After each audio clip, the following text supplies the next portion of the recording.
श्री स्वामी समर्थ यांची अवतार कथा ऐकणाऱ्याला मिळते भरभरून पुण्य. त्यामुळे 1 मिनिट वेळ काढा व ऐका. श्री स्वामी समर्थ अर्थात अक्कलकोट स्वामी हे 1856 मध्ये अक्कलकोट येथे अवतरले असे सांगतात. त्यांनी महाराष्ट्रात अक्कलकोट येथे दीर्घकाळ वास्तव्य केले.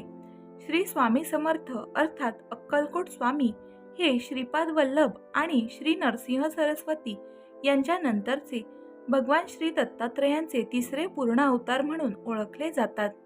गाणगापूरचे श्री नरसिंह सरस्वती हेच नंतर श्री स्वामी समर्थांच्या रूपाने प्रगट झाले. 1459 मध्ये माघ वद्य 1 शके 1380 रोजी श्री नरसिंह सरस्वती स्वामी महाराजांनी गाणगापुरास निर्गुण पादुका स्थापन केल्या. यानंतर ते शहीद यात्रेचे निमित्त साधून कर्दळी वनामध्ये अदृश्य झाले. याच वनामध्ये त्यांनी 300 वर्ष कठोर तपश्चर्या केली. या काळामध्ये मुंग्यांनी त्यांच्यावर वारूळ रचले. एका दिवशी एक लाकूडतोड्या वनामध्ये आला. लाकडं तोडत असताना त्याच्या हातातली कुऱ्हाड निसटली आणि ती वारुळावर पडली. यानंतर वारुळामधून रक्ताची धार उडाली आणि दिव्य प्रकाश हा बाहेर पडला. याच वारुळातून एक तेजस्वी व्यक्ती बाहेर आली. हेच अक्कलकोटचे श्री स्वामी समर्थ. हे महाराज आपल्या हातून घडलेल्या घटनेमुळे लाकूडतोड्या घाबरला. मात्र स्वामींनी लाकूडतोड्याला अभय दिलं आणि ते देशाटनासाठी निघाले.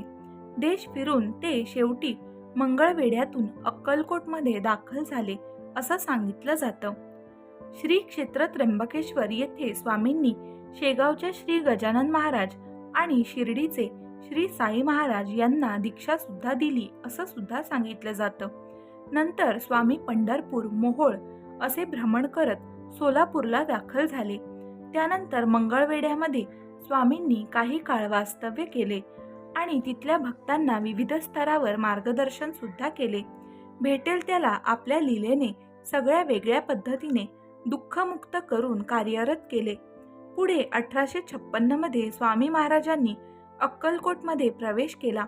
तिथल्या त्यांच्या वास्तव्यात अक्कलकोट हे तीर्थक्षेत्र झालं.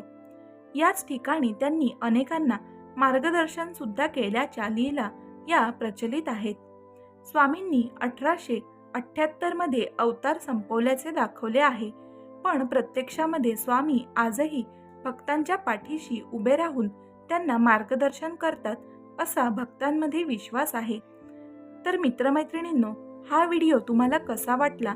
हा व्हिडिओ आवडला असेल तर त्याला लाईक करा व इतर स्वामी भक्तांबरोबर शेअर करायला विसरू नका.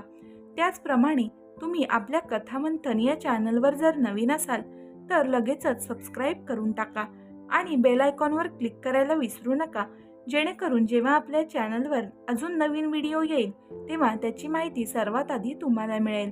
आता आपण भेटूया याच्या पुढच्या व्हिडिओमध्ये. तोपर्यंत धन्यवाद.